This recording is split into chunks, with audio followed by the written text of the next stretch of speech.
안녕하세요. 유범준입니다. 네, 오늘 이제 보세사 시험 처음 들어가는 시간인데요. 이번에 보세사 시험에 대해서 간략히 오리엔테이션 알아본 이후에 앞으로 어떠한 형태로 학습을 해야 되는지를 안내 말씀을 좀 드리겠습니다. 예, 먼저 2019년 보세사 자격시험, 보세사 시험 알아보기 내용이 있습니다. 좀 내용을 좀 천천히 보실게요.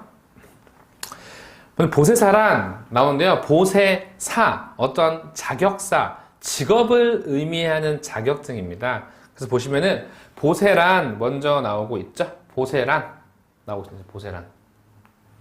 지금 보세란 보시면은 지금 이제 지킬 보자에 세금할 때 그 세자입니다. 지킬 보자에 세금할 세자. 예. 그래서 요 지킬 보 세금 세에서 세금으로부터 지켜지는 상태가 보세라는 상태. 보세.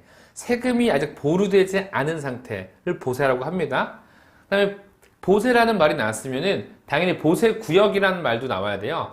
화물의 세금의 부과가 유보된 구역, 유보됐다라고 하면 아직 부과되지 않은 거죠. 여기는 이 화물은 뭘까요? 화물. 이 화물은 외국 물품, 즉 수입 화물을 얘기하는 겁니다.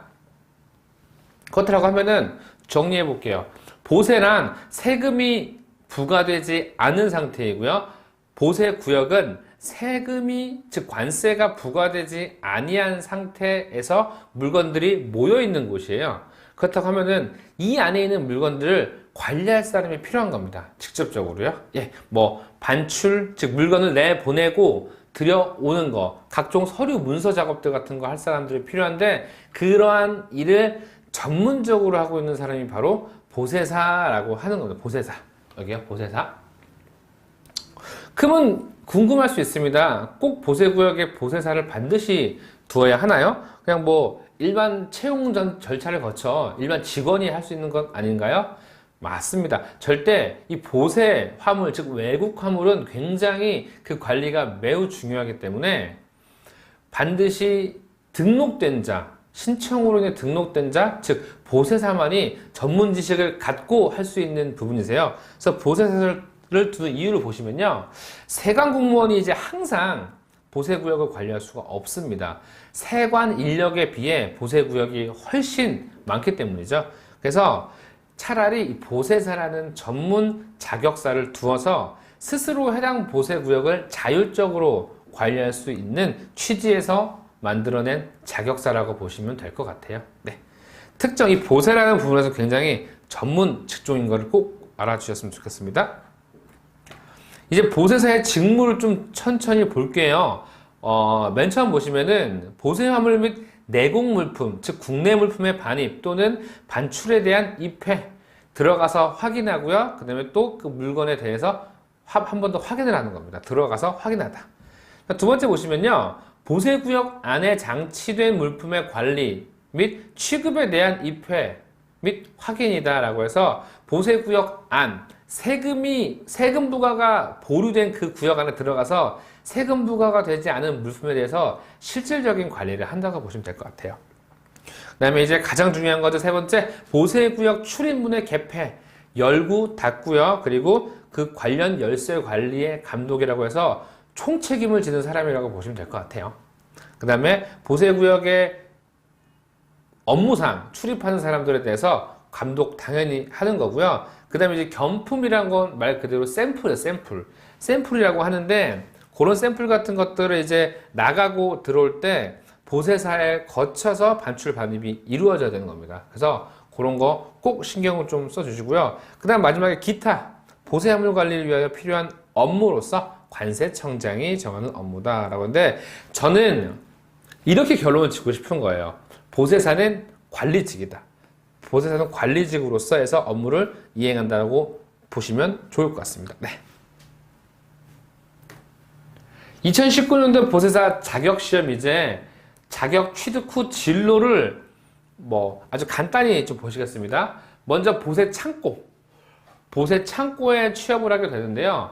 보세 창고 같은 경우는 창고의 관리자로서 성장을 할 수 있는 겁니다. 보세 창고란 말을 너무 이제 추상적인 느낌으로 받아들일 수도 있는데, 흔히 말해서 우리 무역의 그 컨테이너 터미널, 컨테이너들이 선박에 그 그러니까 입항해서 내려진 컨테이너들이 전부 다 컨테이너 터미널로 옮겨지게 됩니다. 그 안에서 이 컨테이너에 대한 관리를 보세사가 할 수 있는 거고, 그곳을 보세 창고를 라고 크게 통틀어서 얘기하고 있는 거고요. 만약에 보세 창고에서 근무를 하신다고 하시면은 지게차 자격증이 있으시다면 굉장히 우대 받는다라고 되어 있습니다. 물론 어떠한 그 해당 직무에 취업을 하기 위해서는 자격증도 중요하지만 당연히 그 하고자 하는 적극적인 마인드가 중요한 건 당연히 1순위겠죠. 그다음에 보세 판매장 좀 보실게요. 보세 판매장이요. 여러분 뭐 흔히 우리 그 보세 판매장이라고 하면요, 면세점을 얘기하고 있습니다. 면세점이요. 그래서 면세점을 보세 판매장이라고 하는데, 실질적으로 이제 여러분 출국할 당시에 면세점을 들려서 구매를 하시면은 그 제품을 바로 그 픽업해서 나가시지만, 그 출국을 앞두고 시내 면세점을 운영하실 때가 있으실 거예요. 그럴 때는 미리 물건을 구매한 다음에 출국날 찾아가는 형태로 되어 있습니다. 그때 미리 산 면세 물품을 출국날 반출하는 자가 바로 보세사예요. 보세사의 역할을 하고 있는 겁니다. 실제로 보세 판매장에서도 역시나 관리자로서 업무를 수행하고 있다고 보시면 좋을 것 같아요. 그 다음에 이제 업무 환경이 굉장히 좋다고 들었습니다. 자격 취득 후 구직을 하는 건데요. 기본적으로 취업 사이트인 뭐 사람인 잡코리아 등의 검색창에다가 보세사라는 단어만 치면은 관련 채용 공고를 검색하실 수가 있을 것이고요. 여기 한국관세물류협회라는 곳 있습니다. 한국관세물류협회. 이곳은 어디냐면은 실질적으로 이 보세사 자격시험을 주최하는 주최 측이에요. 예, 시행하는 주최 측이고요. 접수도 한국관세물류협회에서 하게 되어 있습니다. 이곳에 가 보시면 포털에서 한국관세물류협회 치시고 여기 들어가 보시면은 보세사 구인 구직 코너라는 게 따로 존재합니다. 보세사 구인 구직. 이곳은 보세사 자격증을 취득한 사람이 자기에 대한 홍보를 올리는 거죠. 구인을 하는 기업들에게 자기를 노출시키는 겁니다. 언제 보세사 자격증을 땄고요, 뭐 지게차 자격증이 있고 경력이 있다, 이런 식으로 올리게 되면 기업의 연락을 바라기 위해서 올리는 거죠. 또 하나는 구직. 제가 직접적으로 보세사 업무를 구하고 싶으면은 실질적으로 그 회사들의 채용 공고가 훨씬 더 많이 있습니다. 거기서 구직 활동을 할 수 있으실 거예요. 이제 실질적으로 보세사 자격 전형입니다. 자격 전형인데요. 첫 번째 1번 보세사 전형 신청 대상자라고 하는데, 기본적으로 어떤 뉘앙스가 있냐면요, 관세법, 우리 보세사는 관세법 내용들을 전반적으로 다루고 있습니다. 관세법에서 정한 결격사유, 이 결격사유에 해당하지만 않는다면 누구나 응시가 가능합니다. 결격사유에 대해 간단히 예를 들면은, 여기 뭐 미성년자 혹은 어떠한 범죄를 저질러서 징역형을 받고 현재 복역 중인 자, 집행유예를 받고 현재 그 집행유예 중인 자들은 실질적으로 응시를 할 수가 없습니다. 두 번째 보시겠습니다. 전형 시행 공고. 전형 시행 공고라고 해서 시험 시행 90일 전에 한국관세물류협회 홈페이지에 공고가 되고요. 그때는 아마 대략 그동안 쭉 언제 됐었냐면 3월 중순쯤 공고가 계속 올라오고 있었습니다. 3월 중순, 그러니까 3월 초부터는 한국관세물류협회에 들어가셔서 계속 그 시험 전형 공고를 확인을 좀 해주셔야 됩니다. 네, 좋습니다. 전형 신청 절차라고 있습니다. 첫 번째 보시면은 한국관세물류협회에서 역시나 접수도 대행을 하고 있고요. 홈페이지를 통해서 접수가 가능하세요. 홈페이지만 통해 접수가 가능하시고요. 카드 결제가, 요게 뭐 실제로 여러분 이제 접수를 해보시면 아시겠지만 카드 결제가 안 되고요. 카드 결제가 안 되고요. 계좌 이체나 무통장 입금만 가능하세요. 계좌 이체나 무통장 입금만 가능하십니다. 계좌 이체나 무통장 입금만 가능하시니까 이것도 조금 생각을 해 두시고, 제가 조금 디테일하게 적어놨는데요. 전용료가 현재는 7만원이에요. 7만원. 카드 결제가 안 되니까 현찰로 바로 입금을 하셔야 돼요. 7만원으로 지급하고 있습니다. 실질적인 보세사 시험 과목을 좀 말씀을 드릴게요. 제가 총 5과목이고요. 과목당 25문제를 품고 있습니다. 그래서 첫 번째 수출입 통관 절차, 수출입 통관 절차 파트가 좀 있고요. 실질적 관세법에 관련해서 수출입 통관 내용이 전반적으로 언급되고 사실 여러분이 가장 고득점 할 수 있는 부분이기도 합니다. 고득점 할 수 있는 거고요. 다음 보세구역 관리라고 해서 아까 그 보세구역이 어떤 거라고 말씀드렸죠? 그쵸? 세금이 네, 그쵸. 세금의 부과가 보류된 구역이라고 했습니다. 이 보세구역 관리에 대한 내용이 있고요. 그 다음에 그 보세구역 내에 있는 화물, 즉 보세화물 관리라는 또 파트가 있습니다. 그 다음에 사실 이 보세사를 두려는 보세구역을 흔히 자율보세구역이라고 부릅니다. 자율보세구역. 그 자율보세구역에 관한 자율관리, 관세, 벌칙, 어떠한 그 화물관리나 보세사 업무를 함에 있어서 관세법을 이행함에 있어서 관세법상 잘못을 저질렀다면 그에 따른 뭐 벌금, 징역, 벌칙 등에 대한 내용이 나와 있는 겁니다. 그 다음에 5번째 수출입 안전관리라고 해서요. 흔히 요새 뭐 미국 테러 이후에 발생했던 그런 것들에 대해서 전반적인 내용이 다 이 5번째 수출입 안전관리에 들어가 있습니다. 실질적으로 모든 과목이 40점 이상 맞으셔야 되고요. 40점 이상 맞으셔야 되고 더불어 평균이 네, 그렇죠. 평균이 60점을 맞으셔야 돼요. 60점. 예, 맞습니다. 60점을 맞으셔야 됩니다. 근데 그렇게 많이 어렵지는 않으실 거예요. 예. 뭐 일단 기본적으로 우리 시험에는 영어가 없으니까요. 그렇다고 딱히 뭐 계산 문제가 있는 것도 아니니까요. 여러분 굉장히 네, 그 응시하시기에 굉장히 부담이 안 되실 겁니다. 네. 네, 다음 보실게요. 보세사 시험에 합격하는 방법 나왔습니다.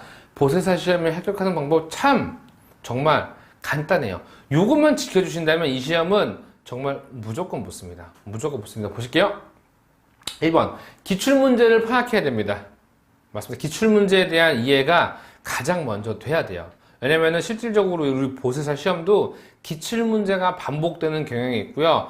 똑같이 반복되진 않더라도 비슷한 내용을 살짝 문제 형식만 바꿔서 내기 때문에 기출문제가 완벽하게 숙지가 돼야지만 좋다고 볼 수 있습니다. 보세사 시험은 첫 번째 문제 은행식입니다. 예, 냈던 문제를 다시 내고요. 시험 범위가 이 관세법과 관련된 몇몇 고시라고 해서 실제 업무에 적용하는 그 고시 내용들로 이루어졌기 때문에 그렇게 범위가 크다고 볼 수는 없어요. 예, 시험 범위가 그리 크진 않습니다. 두 번째, 오답 패턴을 파악해야 됩니다. 오답 패턴이요. 이 오답 패턴은 뭐냐면요. 오답으로 바꿔내는 부분을 정확히 파악을 해야 된다.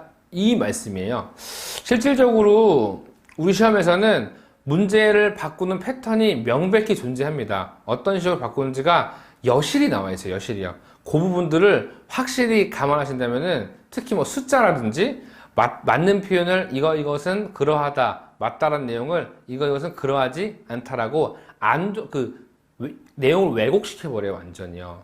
그리고 이제 특히 숫자 문제는 숫자를 바꾸는 뭐 3일인데 30일, 30일인데 60일 이런 식으로 문제를 많이 내곤 합니다. 그 다음에 이제 숫자를 바꾸는, 여기 뭐 말씀드렸죠? 요거를 굉장히 조심해야 되고요. 이 숫자에 대해서 만약에 이거를 지배하지 못하면은 이 시험은 진짜 어려울 수도 있어요. 참 숫자에 대해서 굉장히 내기 때문에 이제 여기 보세사 자격증이라 해서요. 시험을 합격하게 되면은 등기로 발생되는 부분입니다. 발송되고요. 예. 2019년 보세사 시험 분명히 여러분 합격이 가능하실 거예요. 저도 당연히 열심히 도와드려서 반드시 여러분이 보세사 시험을 합격할 수 있도록 제가 부단히 노력을 하겠습니다.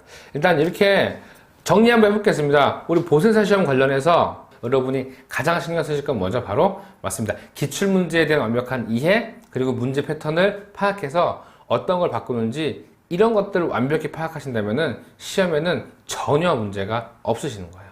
예, 그러면은 OT 가볍게 이렇게 마치고요. 본 강의에서 여러분들을 만나 뵙도록 하겠습니다. 여러분 OT를 들어주시느라고 수고하셨습니다.